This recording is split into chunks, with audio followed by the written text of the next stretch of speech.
혹시 기억력이 예전 같지 않거나 가끔씩 말이 꼬이고 손발이 둔해지는 경험 있으신가요? 그렇다면 오늘 영상 절대 놓치지 마세요.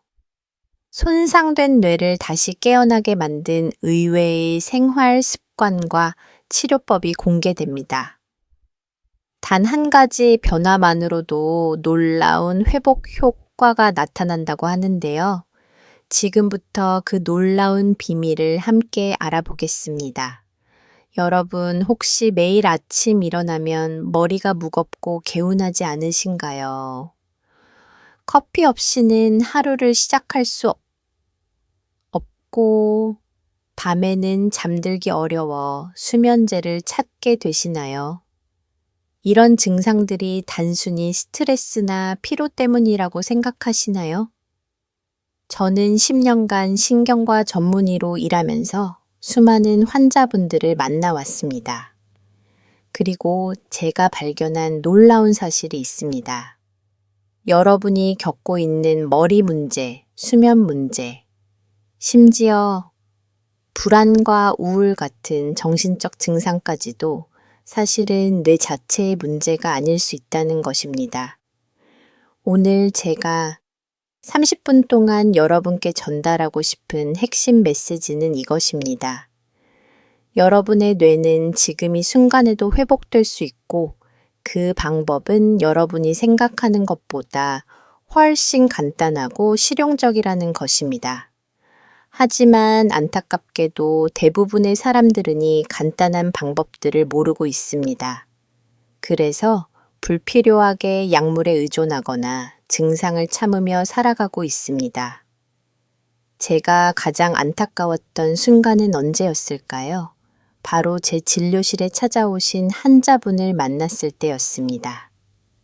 그분은 이미 5년 동안 수면제를 복용하고 계셨고 불안증과 우울증 약까지 함께 드시고 있었습니다. 하지만 증상은 나아지지 않았습니다. 오히려 약의 용량은 점점 늘어나고 부작용은 심해지고 있었습니다. 저는 그분을 자세히 검사했고 놀라운 사실을 발견했습니다. 그분의 문제는 뇌가 아니었습니다. 바로 목이었습니다. 그렇습니다. 목입니다. 일자목과 거북목 상태가 심했고 목 주변 근육들은 돌처럼 굳어 있었습니다. 이것이 뇌로 가는 혈류를 막고 있었던 것입니다. 우리는 즉시 물리치료와 자세 교정을 시작했고 단 2주 만에 그분은 수면제 없이 잠들 수 있게 되었습니다. 3개월 후에는 모든 약을 끊을 수 있었습니다. 5년간 고통받던 문제가 목을 치료하자 해결된 것입니다. 이 이야기를 듣고 계신 여러분 중에도 비슷한 상황에 계신 분들이 많을 것입니다. 그래서 오늘 저는 여러분께 뇌 건강을 회복시키는 의외의 생활 습관과 치료법에 대해 말씀드리려고 합니다. 여러분의 건강을 위해 그리고 사랑하는 가족들의 건강을 위해 이 영상을 끝까지 시청해 주시고 구독 버튼을 눌러 주시기 바랍니다. 건강 정보는 아무리 많이 알아도 지나치지 않으니까요. 먼저 여러분께 뇌에 대한 중요한 사실 하나를 말씀드리겠습니다. 우리의 뇌는 전체 체중의 단 2%밖에 차지하지 않습니다. 하지만 놀랍게도 우리 몸이 사용하는 전체 에너지의 20%를 소비합니다. 이것이 의미하는 바가 무엇일까요? 뇌는 우리 몸에서 가장 에너지를 많이 쓰는 기관이라는 것입니다. 그리고 이 에너지는 어디서 올까요? 바로 혈액을 통해서입니다. 혈액은 뇌에 산소를 공급합니다. 영양분을 공급합니다. 수분을 공급합니다. 단백질을 공급합니다. 그리고 적정한 체온을 유지하게 해줍니다. 이 모든 것이 혈액을 통해 이루어집니다. 그런데 만약 이 혈액의 흐름이 막힌다면 어떻게 될까요? 뇌는 제대로 작동할 수 없게 됩니다. 마치 휘발유가 떨어진 자동차처럼 말이죠. 엔진은 멀쩡한데 연료가 없으면 차는 움직일 수 없습니다. 뇌도 마찬가지입니다. 그렇다면 무엇이 뇌로 가는 혈류를 막을까요? 여기에 여러 가지 원인이 있습니다만 제가 진료실에서 가장 많이 보는 문제는 바로 목의 상태입니다. 특히 경추, 즉 목뼈의 정렬 상태가 매우 중요합니다. 정상적인 목뼈는 앞으로 완만한 시작 커브를 그리고 있어야 합니다. 이 커브가 있어야 머리의 무게를 효율적으로 지탱할 수 있고 목을 지나가는 혈관들이 압박받지 않습니다. 하지만 현대인들의 생활 습관을 보십시오. 하루 종일 컴퓨터 앞에 앉아 있고 스마트폰을 들여다보고 있습니다. 이런 자세를 오래 유지하면 목뼈의 커브가 사라지면서 일자목이 됩니다. 더 심해지면 거북목이 됩니다. 목이 앞으로 빠지면서 목뼈가 역치자 형태로 변형되는 것이죠. 이렇게 되면 목을 지나가는 혈관들, 특히 뇌로 혈액을 공급하는 경동맥과 척추동맥이 압박을 받게 됩니다. 그뿐만이 아닙니다. 목 주변의 근육들도 문제가 됩니다. 나쁜 자세를 오래 유지하면 목 뒤쪽의 근육들이 과도하게 긴장하게 됩니다. 이 근육들이 굳어지면 역시 혈관을 압박하게 됩니다. 어깨와 등 위쪽의 근육들도 마찬가지입니다. 이 모든 것이 뇌로 가는 혈류를 방해하는 것입니다. 그 결과는 무엇일까요? 뇌는 충분한 산소와 영양을 받지 못하게 됩니다. 뇌 기능이 떨어지게 되는 것이죠. 그런데 여기서 더 중요한 문제가 있습니다. 바로 자율신경계 문제입니다. 자율신경계라는 말을 들어보셨나요? 우리 몸에는 우리가 의식적으로 조절할 수 없는 자동 시스템이 있습니다. 심장, 박동, 호흡, 소화, 천 조절 같은 것들이 모두 이 자율신경계가 관리합니다. 그리고 이 자율신경계는 두 가지 시스템으로 나옵니다. 교감신경과 부교감신경입니다. 교감신경은 우리 몸을 각성시키고 활동하게 만드는 시스템입니다. 위험한 상황에서 도망가거나 싸울 수 있게 해주죠. 반면 부교감, 신경은 우리 몸을 이완시키고 회복하게 만드는 시스템입니다. 쉬고 소화하고 잠들 수 있게 해줍니다. 이 두 시스템은 균형을 이루어야 합니다. 마치 자동차의 엑셀러레이터와 브레이크처럼 말이죠. 둘 다 필요하지만 상황에 맞게 적절히 작동해야 합니다. 그런데 현대인들의 문제는 무엇일까요? 교감신경이 과도하게 활성화되어 있다는 것입니다. 스트레스가 많고 긴장된 생활을 하다 보니 교감신경이 계속 켜져 있는 상태가 되는 것이죠. 이것은 마치 자동차의 엑셀러레이터를 계속 밟고 있는 것과 같습니다. 브레이크를 밟아야 하는 상황에서도 엑셀러레이터가 계속 밟혀 있으니 문제가 생기는 것입니다. 이런 자율신경의 불균형이 어떤 증상으로 나타날까요? 가장 흔한 것이 수면장애입니다. 밤에 잠들어야 하는데 교감신경이 계속 활성화되어 있으니 잠이 오지 않는 것입니다. 또한 불안과 공황 증상이 나타날 수 있습니다.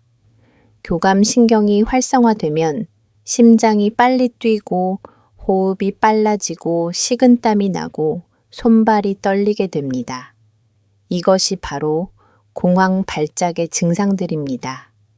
우울증도 자율신경과 관련이 있습니다.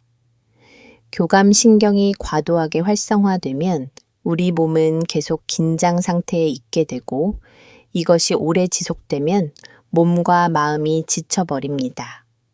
소화장애도 흔합니다. 교감신경이 활성화되면 소화 기능이 억제되기 때문입니다. 그래서 자율신경이 불균형한 사람들은 자주 속이 더부룩하고 소화가 안 되고 변비나 설사를 반복하게 됩니다. 여기서 중요한 점은 이런 증상들이 단일 원인에서 비롯되는 것이 아니라는 것입니다. 대부분의 경우 여러 가지 요인들이 복합적으로 작용합니다. 탈수 상태 장애 문제 나쁜 자세, 그리고 생활 습관의 문제들이 서로 얽혀서 증상을 만들어내는 것이죠. 그래서 치료도 복합적으로 접근해야 합니다. 한 가지만 해결해서는 안 됩니다. 모든 원인들을 찾아서 하나하나 해결해 나가야 하는 것입니다. 여기서 제가 특별히 강조하고 싶은 것이 있습니다. 바로 수분 섭취의 중요성입니다. 여러분은 하루에 물을 얼마나 마시나요? 많은 분들이 만성적인 탈수 상태에 있습니다. 커피나 차는 많이 마시지만 순수한 물은 충분히 마시지 않는 것이죠. 이것이 왜 문제가 될까요? 우리 몸의 60% 이상이 물로 이루어져 있습니다. 뇌도 마찬가지입니다. 뇌의 약 75%가 물입니다. 수분이 부족하면 혈액의 점도가 높아집니다. 즉, 혈액이 끈적끈적해지는 것이죠. 이렇게 되면 혈액순환이 나빠집니다. 뇌로 가는 혈류도 당연히 감소하게 됩니다. 또한 탈수 상태에서는 우리 몸의 모든 대사 기능이 떨어집니다. 세포들이 제대로 작동하지 못하게 되는 것입니다. 뇌 세포도 예외가 아닙니다. 수분이 부족하면 뇌 기능이 저하되고 집중력이 떨어지고 피로감이 증가하고 두통이 생기게 됩니다. 그런데 여기서 또 하나의 문제가 있습니다. 바로 카페인입니다. 많은 분들이 필요하고 집중이 안 되면 커피를 찾습니다. 커피를 마시면 일시적으로 각성되고 기분이 좋아지니까요. 하지만 이것은 문제의 근본적인 해결책이 아닙니다. 오히려 문제를 악화시킬 수 있습니다. 왜 그럴까요? 카페인은 인뇨 작용을 합니다. 즉, 소변을 더 많이 만들어내는 것이죠. 그래서 카페인을 많이 섭취하면 탈수가 더 심해집니다. 또한 카페인은 교감신경을 자극합니다. 이미 신경이 과도하게 활성화되어 있는 사람이 카페인을 섭취하면 어떻게 될까요? 교감신경이 더욱 활성화되면서 불안초조, 심계항진 같은 증상이 악화됩니다. 수면도 더 나빠지게 됩니다. 그리고 장 상태가 좋지 않은 사람은 카페인에 더욱 민감하게 반응합니다. 장내 환경이 나쁘면 카페인의 부작용이 더 크게 나타나는 것이죠. 제 환자 중에 이런 경우가 있었습니다. 서울에 사시는 42세 김 선생님이셨습니다. 회사에서 중요한 프로젝트를 담당하고 계셨는데 업무 스트레스가 심했습니다. 매일 커피를 5잔 이상 마셨고 밤에는 잠이 오지 않아 수면제를 복용하기 시작했습니다. 처음에는 수면제가 효과가 있었지만 점점 용량을 늘려야 했고 그래도 숙면을 취하지 못했습니다. 김 선생님은 낮에는 필요하고 집중이 안 되어 커피를 더 마셨고 밤에는 잠이 오지 않아 수면제 용량을 늘렸습니다. 이런 악순환이 1년 넘게 계속되었습니다. 그러다가 어느 날 갑자기 가슴이 답답하고 숨이 막히는 느낌이 들었습니다. 심장이 터질 것 같았습니다. 응급실에 실려갔지만 심장에는 아무 이상이 없었습니다. 공황 발작이었던 것입니다. 김 선생님은 그 후 제 진료실을 찾아오셨습니다. 저는 김 선생님의 생활 습관을 자세히 물어보았습니다. 그리고 목과 척추의 상태를 검사했습니다. 김 선생님은 심한 거북목 상태였고 목 주변 근육들이 돌처럼 굳어 있었습니다. 또한 만성적인 탈수 상태였고 장 건강도 좋지 않았습니다. 이 모든 것이 복합적으로 작용하여 자율신경의 불균형을 초래했고 결국 공황 발작으로 이어진 것입니다. 우리는 즉시 치료 계획을 세웠습니다. 첫 번째로 카페인을 줄이기로 했습니다. 하루 한 잔으로 제한하고 오후에는 절대 마시지 않기로 했습니다. 두 번째로 수분 섭취를 늘렸습니다. 하루에 최소 2L의 물을 마시도록 했습니다. 세 번째로 목과 척추의 정렬을 교정하기 위해 물리치료를 시작했습니다. 네 번째로 장 건강을 개선하기 위한 시기, 조절과 유산균 복용을 시작했습니다. 결과는 놀라웠습니다. 2주 만에 김 선생님은 수면제 용량을 절반으로 줄일 수 있었습니다. 한 달 후에는 수면제 없이도 잠들 수 있게 되었습니다. 3개월 후에는 공황 발작도 완전히 사라졌고 낮 동안의 피로감도 현저히 줄어들었습니다. 가장 중요한 것은 김 선생님이 이제 자신의 몸을 이해하고 스스로 관리할 수 있게 되었다는 점입니다. 이 사례에서 우리가 배울 수 있는 것은 무엇일까요? 바로 증상의 원인을 제대로 찾아야 한다는 것입니다. 수면제나 항불란제는 증상을 일시적으로 억제할 뿐 근본적인 해결책이 아닙니다. 목의 문제, 자율신경의 불균형 탈수 장애 문제 같은 신체적인 원인들을 해결하지 않으면 약물에 계속 의존하게 되고 용량은 점점 늘어나게 됩니다. 그렇다면 이제 구체적으로 어떻게 해야 할까요? 여러분이 실천할 수 있는 구체적인 방법들을 말씀드리겠습니다. 먼저 수분 섭취부터 시작하십시오. 아침에 일어나자마자 따뜻한 물 한 잔을 마시세요. 하루 동안 최소 8잔의 물을 마시도록 노력하세요. 물병을 항상 가까이 두고 시간마다 조금씩 마시는 것이 좋습니다. 한 번에 많이 마시는 것보다 자주 조금씩 마시는 것이 더 효과적입니다. 카페인 섭취를 조절하세요. 하루에 커피는 2잔을 넘지 않도록 하고 오후 2시 이후에는 마시지 마세요. 카페인의 반감기가 5시간 정도이기 때문에 오후 늦게 마시면 밤에 수면을 방해하게 됩니다. 만약 커피를 끊기 어렵다면 디카페인 커피로 대체하는 것도 좋은 방법입니다. 또한 녹차나 허브차로 바꾸는 것도 고려해 보세요. 목의 상태를 점검하세요. 거울을 보면서 자신의 자세를 확인해 보십시오.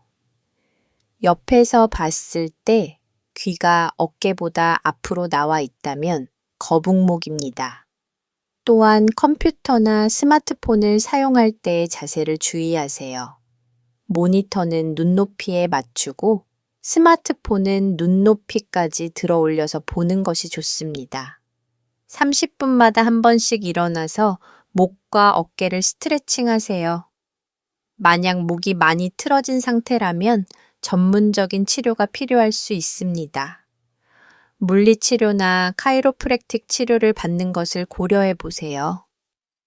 목뼈의 정렬을 바로잡고 굳어진 근육들을 풀어주는 것이 중요합니다.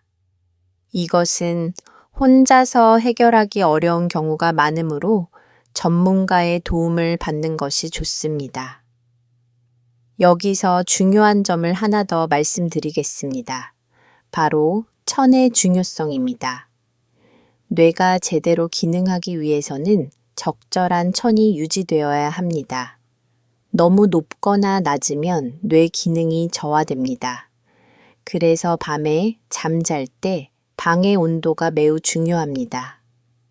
너무 더우면 깊은 수면에 들어가기 어렵고 너무 추워도 잠을 설치게 됩니다. 가장 적절한 수면 온도는 섭씨 18도에서 20도 정도입니다.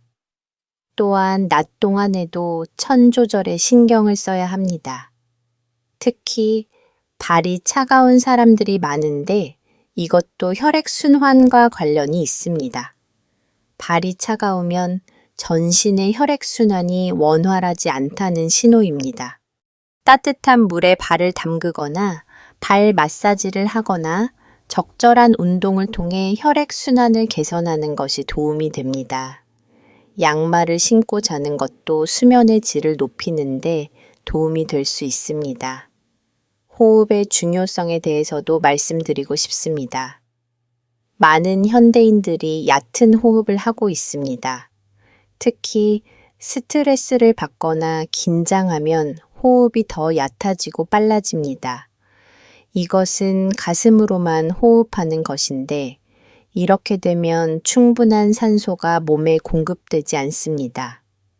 뇌는 특히 산소를 많이 필요로 하는 기관이므로 얕은 호흡은 뇌 기능에 직접적인 영향을 미칩니다. 올바른 호흡은 배로 하는 복식 호흡입니다.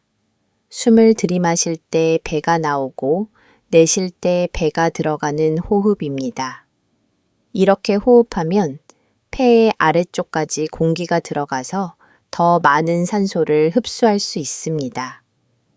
또한 복식 호흡은 부교감 신경을 활성화시켜서 몸과 마음을 이완시키는 효과도 있습니다. 하루에 몇 번씩 의식적으로 깊고 천천히 호흡하는 연습을 해보세요. 단백질 섭취의 중요성에 대해서도 언급하고 싶습니다. 뇌는 신경 전달 물질을 만들기 위해 단백질에서 나오는 아미노산이 필요합니다. 세로토닌, 도파민, 노르에피네프린 같은 신경 전달 물질들이 모두 아미노산으로부터 만들어집니다. 따라서 충분한 단백질을 섭취하지 않으면 이런 신경 전달 물질들이 제대로 만들어지지 않고 이것이 기분 저하, 집중력 감소, 동기 부족 같은 증상으로 나타날 수 있습니다. 하지만 단백질이라고 해서 돼지거다 다 같은 것은 아닙니다.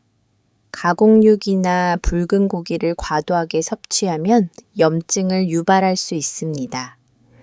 생선, 달고기, 계란, 두부, 콩류 같은 양질의 단백질을 섭취하는 것이 좋습니다. 특히 생선회에는 오메가3 지방산도 풍부해서 뇌 건강에 특히 좋습니다. 일주일회에서 3회 정도 생선을 먹는 것을 권장합니다. 비타민 D의 중요성도 강조하고 싶습니다. 비타민 D는 뼈 건강뿐만 아니라 뇌 건강에도 매우 중요합니다. 비타민 D 부족은 우울증, 인지 기능 저하와 관련이 있습니다. 비타민 D는 햇빛을 통해 피부에서 합성되는데 현대인들은 대부분 실내에서 생활하기 때문에 비타민 D가 부족한 경우가 많습니다. 가능하면 하루에 15분에서 30분 정도는 햇빛을 쬐는 것이 좋습니다. 특히 겨울철이나 일조량이 부족한 지역에 사는 사람들은 비타민 D 보충제를 복용하는 것을 고려해 볼 수 있습니다. 하지만 보충제를 복용하기 전에 혈액 검사를 통해 자신의 비타민 D 수치를 확인하는 것이 좋습니다. 그리고 적절한 용량을 의사와 상의하여 결정하세요. 과도한 비타민 D 섭취도 문제가 될 수 있으니 주의가 필요합니다. 이제 혈당 관리에 대해 말씀드리겠습니다. 뇌는 포도당을 주요 에너지원으로 사용합니다. 하지만 혈당이 급격히 오르락 내리락 하면 뇌 기능에 나쁜 영향을 미칩니다. 단 음식을 먹으면 혈당이 급격히 올라갔다가 인슐린이 분비되면서 다시 급격히 떨어집니다. 이런 혈당의 급격한 변화는 피로감, 집중력, 저하, 짜증, 불안 같은 증상을 유발합니다. 그래서 혈당을 안정적으로 유지하는 것이 중요합니다. 이를 위해서는 정제된 탄수화물과 설탕을 줄이고 통곡물, 채소, 단백질, 건강한 지방을 적절히 섭취해야 합니다. 또한 규칙적으로 식사하는 것도 중요합니다. 식사를 거르면 혈당이 떨어져서 뇌가 에너지 부족 상태가 됩니다. 특히 아침 식사는 거르지 않는 것이 좋습니다. 아침에 영양가 있는 식사를 하면 하루 종일 안정적인 에너지를 유지할 수 있습니다. 마지막으로 지금까지 말씀드린 내용을 간단히 정리해 드리겠습니다. 뇌 건강의 핵심은 혈류입니다. 뇌에 충분한 산소 영양수분이 공급되어야 합니다. 이를 위해서는 목과 척추의 정렬이 중요하고 근육의 긴장을 풀어주어야 합니다. 자율신경의 균형도 중요합니다. 교감신경과 부교감신경이 적절히 작동해야 합니다. 수분 섭취, 카페인 조절 장 건강, 적절한 천 유지, 올바른 호흡, 충분한 영양 섭취, 이 모든 것이 뇌 건강에 영향을 미칩니다. 수면 환경도 매우 중요합니다. 여러분은 어떤 베개를 사용하고 계시나요? 베개의 높이가 적절한가요? 너무 높은 베개를 사용하면 목이 과도하게 굽혀져서 목뼈와 근육에 무리가 갑니다. 반대로 너무 낮은 베개를 사용하거나 베개를 사용하지 않으면 목이 제대로 지지되지 않아 역시 문제가 됩니다. 적절한 베개는 누웠을 때 목뼈의 자연스러운 커브를 유지해주는 베개입니다. 매트리스도 중요합니다. 너무 푹신한 매트리스는 척추가 과도하게 휘어지게 만듭니다. 반대로 너무 딱딱한 매트리스는 불편함을 줍니다. 적당한 탄력이 있으면서도 척추를 잘 지지해주는 매트리스가 좋습니다. 또한 자는 자세도 중요합니다. 가장 좋은 자세는 옆으로 누워서 자는 것입니다. 이때 무릎 사이에 베개를 끼우면 척추의 정렬이 더 좋아집니다. 수면제에 대해서도 말씀드리고 싶습니다. 많은 분들이 잠이 오지 않으면 쉽게 수면제를 찾습니다. 물론 수면제가 필요한 경우도 있습니다. 하지만 수면제는 근본적인 해결책이 아닙니다. 수면제는 단지 강제로 잠들게 만드는 것일 뿐입니다. 왜 잠이 오지 않는지 그 원인을 해결하지 않으면 수면제에 계속 의존하게 됩니다. 그리고 시간이 지날수록 내성이 생겨서 용량을 늘려야 하고 부작용도 나타나게 됩니다. 수면의 질을 높이려면 수면제를 먹기 전에 먼저 다른 것들을 점검해야 합니다. 목이 불편해서 잠을 못 자는 것은 아닌지, 방의 온도가 적절한지, 너무 덥거나 춥지는 않은지, 소음은 없는지, 침실이 충분히 어두운지, 잠들기 전에 스마트폰을 보지는 않는지 같은 것들을 먼저 확인해야 합니다. 이런 물리적인 환경과 습관들을 개선하지 않고 수면제만 먹는다면 진정한 회복은 이루어지지 않습니다. 이제 공황과 우울에 대해 이야기해 보겠습니다. 많은 사람들은 공황장애나 우울증이 순전히 정신적인 문제라고 생각합니다. 그래서 신경정신과에서 약을 처방받아 먹습니다. 물론 이런 약들이 필요한 경우도 있습니다. 하지만 제 경험상 공황과 우울의 많은 경우가 신체적인 문제에서 비롯됩니다. 신경 전달 물질의 불균형만이 문제가 아니라는 것입니다. 공황 발작의 증상을 생각해 보십시오. 심장이 빨리 뛰고 호흡이 빨라지고 가슴이 답답하고 손발이 떨리고 식은땀이 나고 어지럽고 죽을 것 같은 두려움이 듭니다. 이 모든 것이 무엇과 관련이 있을까요? 바로 자율신경입니다. 특히 교감신경이 과도하게